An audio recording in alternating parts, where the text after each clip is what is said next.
যদি সত্যি সত্যিই ভারতে এই খুনি পালিয়ে থাকে, তাহলে যেন অতি দ্রুত বাংলাদেশ সরকারের পক্ষ থেকে ভারতকে আহ্বান জানানো হয় খুনিকে হস্তান্তরের ব্যাপারে। এবং এই ব্যাপারে যদি ভারত অসহযোগিতা প্রকাশ করে, তাহলে ইনকিলাব মঞ্চ বাংলাদেশের সকল বাংলাদেশপন্থী জনতাকে নিয়ে ঘোষণা করছি যে বাংলাদেশে ভারতীয় দূতাবাসের আর কোনো কার্যক্রম চলতে দেয়া হবে না।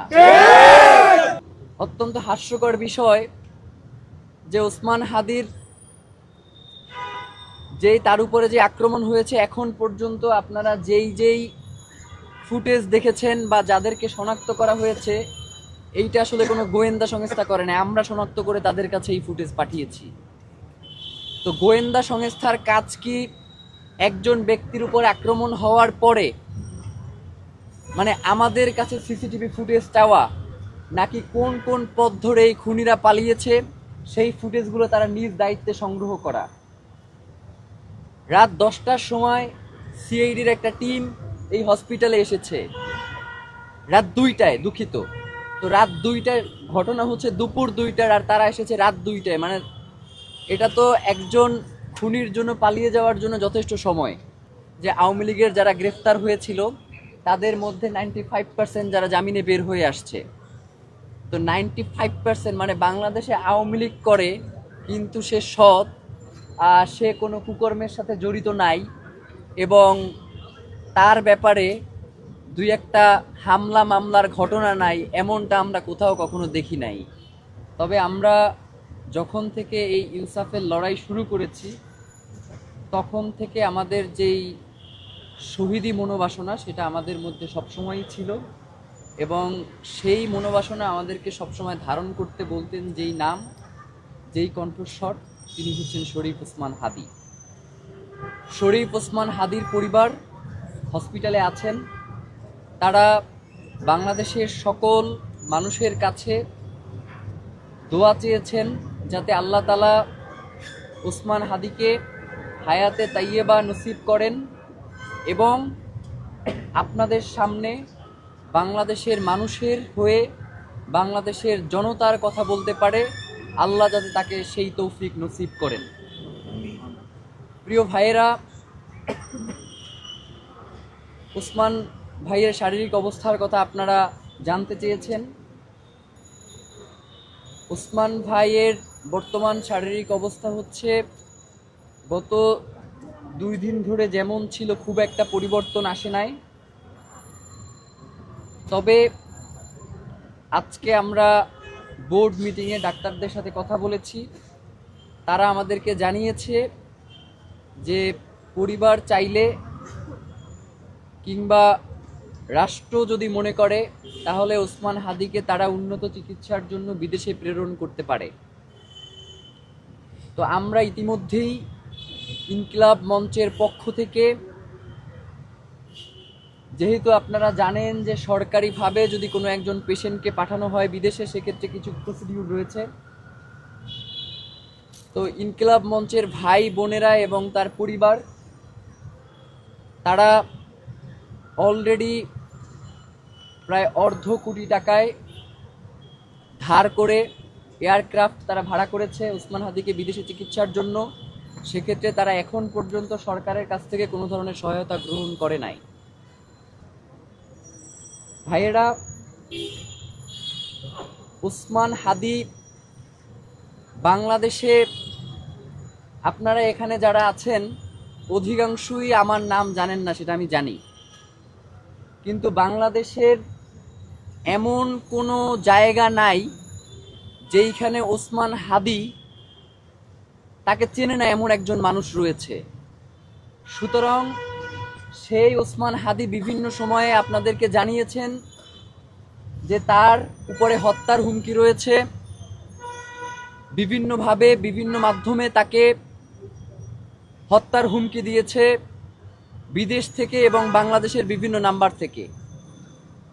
এবং শাহবাগ থানায় গত ডিসেম্বরে একটা জিডিও করা হয়েছে, এবং এই হামলার কিছুদিন সপ্তাহখানেক আগেও ওসমান হাদি নিজের প্রোফাইলে একটা পোস্ট দিয়েছিলেন, এবং সেখানে তাকে যারা হত্যার হুমকি দিয়েছিল তাদের নাম্বার সে পাবলিক করে দিয়েছিল। বাংলাদেশ সরকার যারা দায়িত্বে রয়েছেন, যে সকল গোয়েন্দা সংস্থা, অত্যন্ত হাস্যকর বিষয় যে ওসমান হাদির তার উপরে যে আক্রমণ হয়েছে, এখন পর্যন্ত আপনারা যেই ফুটেজ দেখেছেন বা যাদেরকে শনাক্ত করা হয়েছে, এইটা আসলে কোনো গোয়েন্দা সংস্থা করে না, আমরা শনাক্ত করে তাদের কাছে এই ফুটেজ পাঠিয়েছি। তো গোয়েন্দা সংস্থার কাজ কি একজন ব্যক্তির উপর আক্রমণ হওয়ার পরে মানে আমাদের কাছে সিসিটিভি ফুটেজ চাওয়া, নাকি কোন কোন পথ ধরে এই খুনিরা পালিয়েছে সেই ফুটেজগুলো তারা নিজ দায়িত্বে সংগ্রহ করা?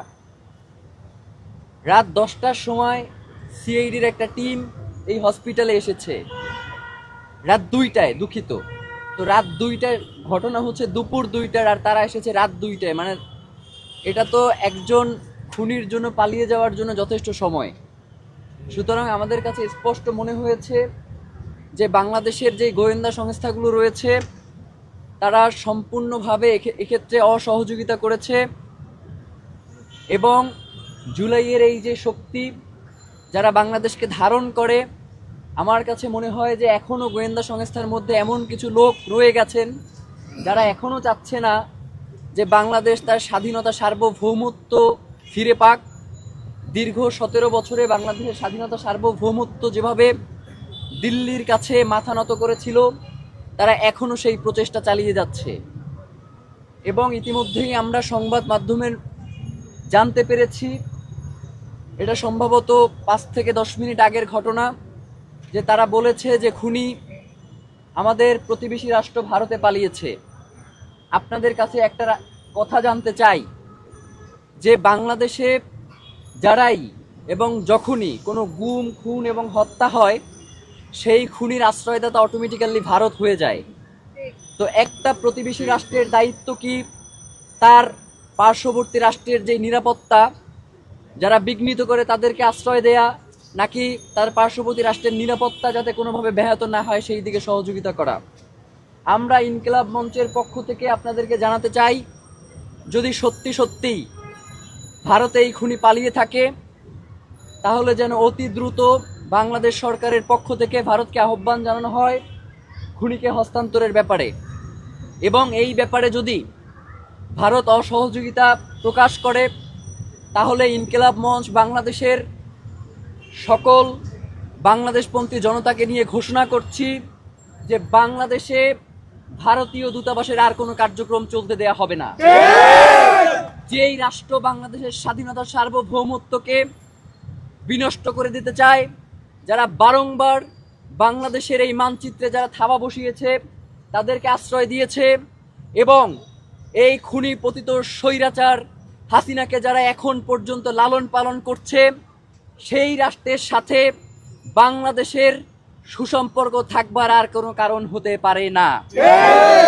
আমরা বাংলাদেশের জনগণ হিসেবে আপনাদের মাধ্যমে বহির্বিশ্বের যারা আছেন তাদেরকে একটা বার্তা দিতে চাই যে আপনারা অতি দ্রুত বাংলাদেশের স্বাধীনতা, সার্বভৌমত্বের ব্যাপারে যে আশঙ্কা দেখা দিয়েছে এবং বাংলাদেশের সার্বভৌমত্বকে যারা বিভিন্নভাবে বিনষ্ট করার চেষ্টা করছে, বহির্বিশ্বে যারা রয়েছেন, আপনারা অতি দ্রুত এই প্রতিবেশী, এই আধিপত্যবাদের যেই শক্তিটা রয়েছে, যারা বাংলাদেশকে অকার্যকর রাষ্ট্রে পরিণত করতে চায়, তাদের বিরুদ্ধে আপনাদের জোরালো কণ্ঠস্বর আমরা শুনতে চাই। ডক্টর ইউনূস মহোদয়, আপনি খুব সুন্দর সুন্দর করে কথা বলেন, মাঝে মধ্যে একটু মুচকি হাসেনও, আপনার লজ্জা পাওয়া উচিত।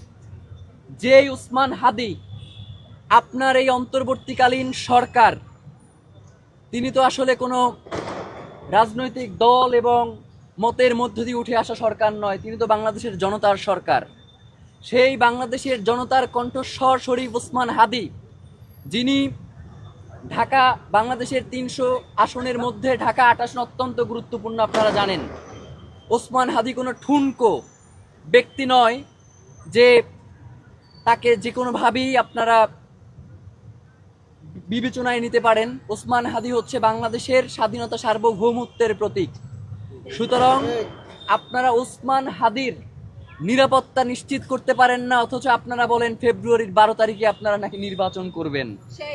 এক আসনের প্রার্থীর আপনারা নিরাপত্তা নিশ্চিত করতে পারেন না, আর 300 আসনে আপনারা ইলেকশন করবেন এবং সেই ইলেকশন সুষ্ঠু হবে, কোনো ঝামেলা হবে না এবং সবথেকে সুন্দর নির্বাচন হবে, এমন কথা যখন আপনারা বলেন তখন আপনাদের মুখে আমাদের থুতু মারতে ইচ্ছে হয়।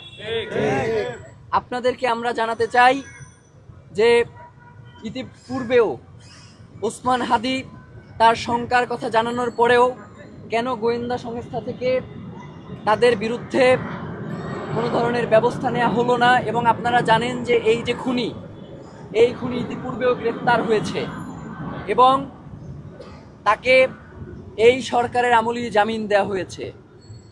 আমরা তো মনে করি যে তার এই জামিন ওসমান হাদিদের মতো যারা জুলাইয়ের কণ্ঠস্বর, যারা বাংলাদেশের স্বাধীনতা সার্বভৌমত্বকে ভালোবাসে, যারা বাংলাদেশের স্বাধীনতা সার্বভৌমত্বকে টিকিয়ে রাখার জন্য লড়াই করছে, তাদেরকে আসলে মেরে ফেলার জন্যই এদেরকে বের করা হয়েছে। সুতরাং এই দায় কোনোভাবেই অন্তর্বর্তীকালীন সরকার এড়াতে পারে না। আমরা কোনোভাবেই আপনি বিমান থেকে লাফ দিবেন এবং হেলমেটে ওসমান হাদির ছবি সেখানে পোট্রে করবেন, আমরা তো ওসমান হাদির এই অচেতন অবস্থায় তাকে আপনারা পুষ্পমাল্য দিবেন এই প্রত্যাশা আমরা রাখি নাই। আমরা অন্তত মনে করেছিলাম যেহেতু ওসমান হাদি বাংলাদেশের স্বাধীনতা সার্বভৌমত্ব রক্ষার সবচেয়ে বলিষ্ঠ কণ্ঠস্বর এবং অন্তর্বর্তীকালীন সরকারের সবচেয়ে বড় শক্তির জায়গা, আমরা 5ই আগস্ট যেই কাজটা করবার আমাদের দায়িত্ব ছিল আমরা সেই কাজ করতে পারি নাই। আগামীকালকের প্রতিরোধ সমাবেশে আমরা সেই অসমাপ্ত কাজ পূর্ণ করার ঘোষণা করব ইনশাআল্লাহ। বাংলাদেশের স্বাধীনতার সার্বভৌমত্ব টিকিয়ে রাখতে হলে বাংলাদেশে ভারতের কোনো দাসত্ব মেনে নেওয়া হবে না। বাংলাদেশের স্বাধীনতা সার্বভৌমত্ব টিকিয়ে রাখতে বাংলাদেশের কোনো রাজনৈতিক দলকে ভারতের পক্ষপাত দুষ্ট হতে দেয়া হবে না। যারাই বাংলাদেশের অবস্থান করে ভারতের পক্ষ নিবে, বাংলাদেশে যেভাবে জুলাই পরবর্তী সময়ে তাদেরকে বাংলাদেশ থেকে বিতাড়িত করা হয়েছে, আপনাদেরকে ঘোষণা করে দিতে চাই যে যদি আপনারা শুধু ভোটের জন্য, যদি আপনারা আপনার ভাইয়ের রক্ত ভুলে যান, তাহলে বাংলাদেশের জনগণ ঘোষণা করছি যে আগামী কালকে আমরা সর্বাত্মক প্রতিরোধ ইনশাআল্লাহ শুরু করছি। আর কোনো বিন্দুমাত্র ছাড় দেয়া হবে না। এবং আপনাদেরকে এটাও জানিয়ে রাখি, যদি সরকার আইন শৃঙ্খলা পরিস্থিতি এই গ্রেফতারের মাধ্যমে স্বাভাবিক করতে সক্ষম না হয়, তাহলে যে কোনো পরিস্থিতির জন্য এই সরকারকেই দায়ী থাকতে হবে। এবং আমরা মনে করছি যে এই ওসমান হাদি তো শুধুমাত্র তার নিজের জন্য জীবনে কিচ্ছু করে নাই, তার সন্তানকেও সে সময় দিতে পারে নাই কোনোদিন। তার ওয়াইফ যখন প্রেগনেন্ট তখন সে হুমকি পেয়েছে, আমরা শাহবাগ থানায় জিডি করেছি। তার বাচ্চাটা সবেমাত্র বাবা বাবা বলা শুরু করেছে। সকালবেলা উঠে সে যেদিন তার গায়ে গুলি লেগেছে তার মাথায় পরের দিন সকালবেলা সে উঠছে, তো তার ওয়াইফ আমাকে ফোন দিচ্ছে, পাশ থেকে আমি শুনছি যে তার বাচ্চাটা বাবা বাবা বলে ডাকছে।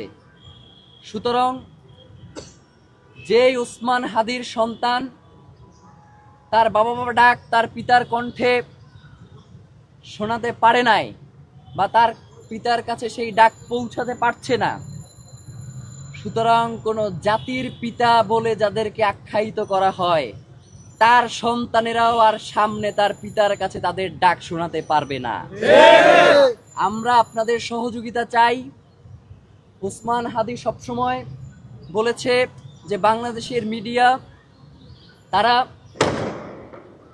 অতীতে যেই পক্ষপাত দুষ্ট আচরণ করেছে, কিন্তু আমি ওসমান হাদিকে তারা যেভাবে সর্বাত্মক সহযোগিতা করেছে সবসময়, এটা আমি তাদের প্রতি চিরকৃতজ্ঞ, এটা সে সবসময় বলতো। সুতরাং আমরা মনে করছি আপনি একই সাথে সাংবাদিক এবং বাংলাদেশের একজন মানুষ, সুতরাং আপনাদের কাছেও বিভিন্ন ধরনের তথ্য বিভিন্ন জায়গা থেকে আসে। আপনারাও বাংলাদেশের একজন নাগরিক, বাংলাদেশের স্বাধীনতা সার্বভৌমত্বের একজন অতন্ত্র প্রহরী হিসেবে আপনাদেরও কর্তব্য রয়েছে, যারা বাংলাদেশের স্বাধীনতাকে বিনষ্ট করতে চায় তাদের বিরুদ্ধে আপনারা আপনাদের প্রতিবাদ জারি রাখবেন এবং মিডিয়াগুলোতে আপনারা যাদেরকে আমন্ত্রণ জানান তাদেরকে আমরা দেখি যে তারা একজন মানুষ হসপিটালের বিছানায় পড়ে আছে আর তাকে নিয়ে তারা উল্লাস প্রকাশ করছে। এই ধরনের মানুষকে আপনারা যখন টকশোতে জানান তখন আপনাদের প্রতি আমাদের কিছু বলবার থাকে না, শুধু ধিক্কার জানাতে ইচ্ছা হয়। আমরা আর এই ধিক্কার জানাতে চাই না। আমরা মনে করি আপনারা যাদেরকে এই টকশোগুলোতে আমন্ত্রণ জানান আপনাদের অবশ্যই এই ব্যাপারে সতর্ক হওয়া প্রয়োজন, কারণ মানবাধিকার শুধু মানুষের জন্য, কোনো পশুর জন্য কোনো মানবাধিকার নাই। পশুর কণ্ঠস্বর তো আসলে আমরা মিডিয়ার মাধ্যমে আপনাদের কাছ থেকে শুনতে চাই না। তো ভাইয়েরা, আমরা ওসমান হাদি ভাইয়ের জন্য আপনাদের কাছে দোয়া চাই এবং আগামীকালকের যেই সর্বদলীয় প্রতিরোধ সমাবেশটি রয়েছে সেটি যাতে সকলের সহযোগিতায় সম্পূর্ণভাবে সফলভাবে বাস্তবায়িত হয় সেই আশা এবং সহযোগিতা কামনা করে আজকের সংবাদ সম্মেলনটি শেষ করছি। আচ্ছা, আগামীকাল সকালে এখন পর্যন্ত সময় নির্ধারিত হয়নি, কিন্তু হাদি ভাইকে নেয়ার জন্য সরকারের পক্ষ থেকে যোগাযোগ করা হয়েছে এবং তারা সর্বাত্মক সহযোগিতার কথা বলেছেন। এবং তবে সবথেকে দুঃখের ব্যাপার সেটা হচ্ছে আমাদেরকে এই সহযোগিতার জন্য এখনো আর কি অ্যাপ্লিকেশন জমা দিতে হয়, আর কি নিজেদের লিখতে হয়। তো হসপিটালে বসে আমরা অ্যাপ্লিকেশন লিখছি যাতে ওসমান হাদিকে এই সরকার বিদেশে পাঠানো হয়। এবং স্বাস্থ্য বিষয়ক সকল আপডেট আমরা ইনকিলাব মঞ্চের যেই পেজটি রয়েছে সেখানে আমরা অবশ্যই জানিয়ে দিব। এবং আমরা ইতিমধ্যে আরেকটা ব্যাপার আপনাদের কাছে একটু বলি, যে যারা জামিন দিয়েছে তাদের ব্যাপারে আমরা জেনেছি যে তারা বাংলাদেশের একটি বড় রাজনৈতিক দলের নেতা। সুতরাং আমরা মনে করছি যে বাংলাদেশে রাজনৈতিক দলগুলো, আপনারা যদি বাংলাদেশকে ভালোবাসেন, বাংলাদেশের স্থিতিশীলতার উপর আস্থা রাখতে চান, 12ই ফেব্রুয়ারি যদি নির্বাচন করতে চান, তাহলে আসলে আওয়ামী লীগ তো আসলে বিএনপি এবং জামাত এই বাইনারির মধ্যে নাই। সে তো আসলে আপনাকে মারবেই এবং আপনার যেই সন্তানরা রয়েছে যারা আগামী দিনে রাজনীতি করবে তাদেরকেও মেরে ফেলবে। সুতরাং আওয়ামী লীগের প্রশ্নে আপনাদের কোনো দ্বিচারিতা আমরা শুনতে চাই না। আমরা চাই যে আপনারা সকলে, অন্তত প্রত্যেকের মতাদর্শ আলাদা হতে পারে, কিন্তু আওয়ামী লীগের প্রশ্নে, বাংলাদেশের স্বাধীনতা সার্বভৌমত্বের প্রশ্নে আপনারা একাত্মবদ্ধ থাকবেন, এটাই আমাদের প্রত্যাশা। যে আওয়ামী লীগের যারা গ্রেফতার হয়েছিল তাদের মধ্যে 95% যারা জামিনে বের হয়ে আসছে। তো 95% মানে বাংলাদেশে আওয়ামী লীগ করে কিন্তু সে সৎ, সে কোনো কুকর্মের সাথে জড়িত নাই এবং তার ব্যাপারে দুই একটা হামলা মামলার ঘটনা নাই, এমনটা আমরা কোথাও কখনো দেখি নাই। মানে আওয়ামী লীগ সে যে জাউরা, এইটা তো আসলে বলবার কিছু নাই। এইটা তো হচ্ছে সর্বজন স্বীকৃত। স্বাধীনতার পর থেকেই সেই জাউরামি কইরে আসছে, সে হচ্ছে বাংলাদেশের মানুষকে গুম, খুন এবং হত্যা কইরে আসছে। সুতরাং এই আওয়ামী লীগ এই দলটার সাথেই হচ্ছে বাংলাদেশের মানুষের গুম, খুন এবং হত্যার রাজনীতি জড়িত। সুতরাং তাদের ব্যাপারে বর্তমান অন্তর্বর্তীকালীন সরকার যেই সুশীলতা দেখাচ্ছে, তাদের এই সুশীলতা যদি বজায় রাখে তাহলে আমাদের কাছে মনে হয় যে বাংলাদেশের জনগণ পরবর্তী পদক্ষেপ সেটা আসলে সে কোন ধরনের বিপ্লবের দিকে আগাবে, সে কি শান্তিকামী বিপ্লব করবে নাকি সশস্ত্র বিপ্লবের ঘোষণা দিবে, সেটা বাংলাদেশের জনগণ ঠিক করবে। তো বাংলাদেশের স্থিতিশীল অবস্থা তৈরি করবার জন্য সকলের সহযোগিতা কামনা করছি। তার এই আহত হওয়ার আগেও যে সাক্ষাৎকার দিয়েছে সেখানেও সে জানিয়েছে যে আমার টিমের বিরুদ্ধে আপনি যদি 1 টাকার কোনো দুর্নীতি, কোনো অসততার প্রমাণ করতে পারেন, তাহলে আমি ওসমান হাদি এবং আমার টিম ইনসাফের এই যে লড়াই করছি সেই লড়াই থেকে আমরা ইস্তফা দিয়ে যাব।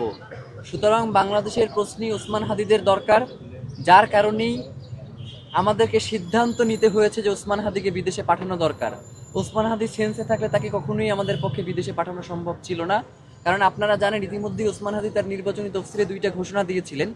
একটা হচ্ছে যে সরকারের যারা যায় তারা যেই ট্যাক্স ফ্রি গাড়ির সুবিধা নেয়, ওসমান হাদি ক্ষমতায় গেলে কখনোই এই ট্যাক্স ফ্রি গাড়ির সুবিধা নেবেন না এবং এই যে কিছু হলেই চিকিৎসা গ্রহণ করতে বিদেশে যাওয়া, মাথা ব্যথা করলেও ওসমান হাদি কখনোই এই চিকিৎসা সেবা গ্রহণ করতে ইচ্ছুক ছিল না, কিন্তু রাষ্ট্রের অতি প্রয়োজনে এবং আমরা মনে করছি যেহেতু সে এখন আর শুধুমাত্র ইনকিলাব মঞ্চের সম্পদ নয়, সে তো বাংলাদেশের সম্পদই হয়ে উঠছে, সুতরাং বাংলাদেশের জনগণ যেহেতু মনে করছে তাকে বিদেশেই পাঠানো দরকার, সুতরাং আমরা ইনকিলাব মঞ্চ তো সবসময় বাংলাদেশের জনগণের রাজনীতিই করি এবং জনগণের কথাই বলি, সুতরাং সেই ক্ষেত্রে আমাদের তাদের বিরুদ্ধে যাওয়ার কোনো সুযোগ ছিল না, যার কারণে আমরা তাকে বিদেশে পাঠাতে সক্ষম হয়েছি।